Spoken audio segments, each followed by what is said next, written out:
तो 22 दिवस कुठे होतास असा सवाल सीआयडी कडून आता कराडला करण्यात आलेला आहे। संतोष देशमुख हत्या प्रकरणात काही संबंध आहे का असा सवालही करण्यात आलाय। खंडणीचं प्रकरण काय आहे असा सीआयडीनं कराडला विचारलेला आहे। सीआयडी कडून काही प्रश्न हे वाल्मिक कराडला विचारले जात आहेत। सध्या अप्पर पोलीस महासंचालक प्रशांत बोर्डे कराडची चौकशी करतायत। तर आता केस कोर्टात हजर करायचं का त्याला की त्याची ट्रान्झिट रिमांड घेऊन पुणे कोर्टात हजर करायचं याबाबतचे हे दोन पर्याय कराडला डोळ्यासमोर ठेवून सीआयडी कडे आहेत। 12च्या सुमारास वाल्मिक कराड स्वतःच्या गाडीनं सीआयडी ऑफिसमध्ये दाखल झाला आणि त्यानंतर त्याची चौकशी केल्यानंतर आता त्याला अटक करण्यात आली आहे। अप्पर पोलीस महासंचालक प्रशांत बोर्डे यांनी त्याची चौकशी केली आहे। आता कराडला कोर्टामध्ये हजर केलं जाणार आहे, त्यासाठी दोन पर्याय आहेत। त्याआधी सीआयडी कडून कराडला काही प्रश्न विचारण्यात आलेले आहेत। तर ट्रान्झिट रिमांड घेऊन पुण्यातल्या कोर्टात हजर केलं जाणार का हा एक पर्याय सीआयडी समोर आहे। दुसरा केस कोर्टात हजर करण्याचा सुद्धा दुसरा पर्याय आहे। मात्र याबाबत वरिष्ठ निर्णय घेतील। आता नेमकं काय होतंय कराडबाबत याकडे लक्ष असेल। मात्र साधारणतः 12च्या सुमारास तो शरण आला। तर थेट आपण जाऊयात आमचे प्रतिनिधी प्रदीप कापसे यांच्याकडे। प्रदीप, वाल्मिक कराडला कोर्टामध्ये हजर केलं जाणार आहे का? निखिल, सध्या खरं तर आता सीआयडी कडून पुढची प्रक्रिया जी आहे कायदेशीर प्रक्रिया राबवण्यात येते। सुरुवातीला वाल्मिक कराड जो आहे तो सीआयडी समोर शरण आला, त्यामुळे सुरुवातीला खंडणीच्या गुन्ह्यामध्ये सीआयडीला अटक करणं जे आहे वाल्मिक कराडला गरजेचं आहे। मात्र जी प्राथमिक माहिती अधिकाऱ्याकडून मिळते ते म्हणजे सीआयडीनं वाल्मिक कराडला खंडणीच्या गुन्ह्यामध्ये अटक केलेला आहे।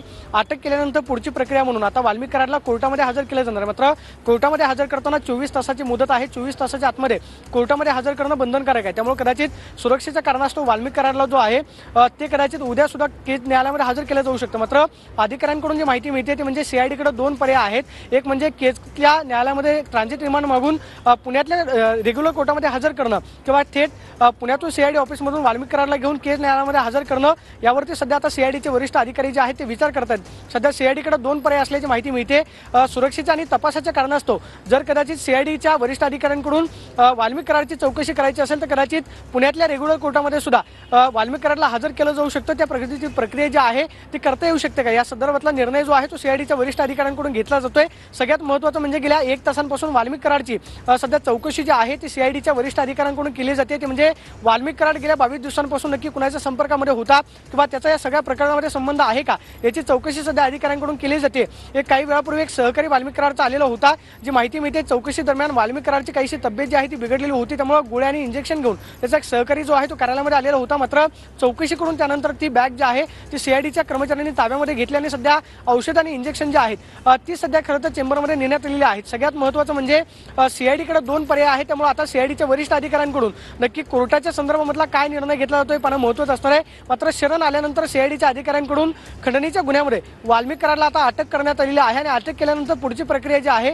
ती सध्या सीआयडीच्या अधिकाऱ्यांकडून केली जाते। मात्र थोड्या वेळामध्ये सीआयडीच्या वरिष्ठ अधिकाऱ्यांकडून निर्णय घेतला जाईल, ते म्हणजे पुण्यातल्या रेग्युलर कोर्टामध्ये ट्रान्झिट रिमांड मागून पुण्यातच हजर करायचं की केस न्यायालयामध्ये हजर करायचं हे पाहणं महत्त्वाचं असणार आहे। मात्र सध्या गेल्या 1 तासांपासून वाल्मिक कराडची खंडणीच्या गुन्ह्यामध्ये चौकशी जी आहे ती सुरू आहे।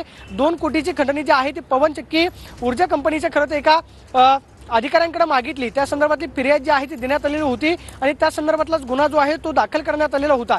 आता त्या संदर्भातली चौकशी जी आहे ती वरिष्ठ अधिकाऱ्यांकडून केली जाते। त्या संदर्भातला थोड्या वेळात निर्णय जो आहे तो सीआयडीच्या वरिष्ठ अधिकाऱ्यांकडून कळवला जाईल। निखिला, नक्कीच धन्यवाद प्रदीप एकूणच माहितीबद्दल। सध्या वाल्मिक कराड हा सीआयडी कार्यालयामध्ये आहे आणि सीआयडी कार्यालयामधून त्याला आता कोर्टामध्ये नेलं जाणार का ऑनलाईन त्याला हजर केलं जाणार याकडे देखील आपलं लक्ष असेल। तर संतोष देशमुख हत्या प्रकरणात काही संबंध आहे का असा सवाल सीआयडी कडून कराडला विचारण्यात आलाय। खंडणीचं प्रकरण काय आहे असा सवाल सुद्धा सीआयडी कडून कराडला करण्यात। 22 दिवस कुठे होतास असा सवाल देखील सीआयडीनं वाल्मिकला केलाय। वाल्मिक कराड स्वतःच्या गाडीनं सीआयडी कार्यालयामध्ये दाखल झाला आणि सीआयडी कार्यालयामध्ये तो शरण आला आणि आता त्याला अटक करण्यात आली आहे।